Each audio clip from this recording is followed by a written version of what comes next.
So how do we engage mission work? I think that we can engage, when I think about engaging, I like to think in several different demographics. For some of you in your local church setting, it may be through the context of a youth group. So you have an intentional group of young people, middle school, high school, maybe both together, that get together. It's usually a Sunday night, right? And they do maybe a few community service projects. They play games. From time to time, they're asked to do menial labor around the church and call it service work. That's the context of mission work for some of our youth groups. Some of them may take mission trips, an intentional weekend or week away or something like that, where they are out in the community, living together, working together, experiencing Christian community, and making that mercy and justice difference in the world. And I think those pieces are excellent.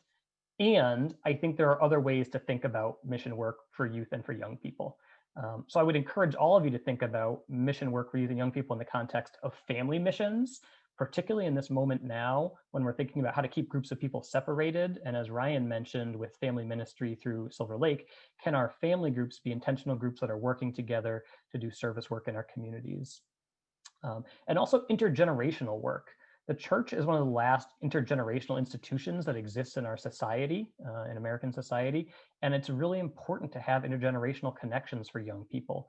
And so whether that's multi-generational families, whether that's intentionally pairing young people with older mentors or service workers or church leaders, whether that's a mission trip that includes all ages, those are all great opportunities for us to engage young people in the work of missions within the context of the church.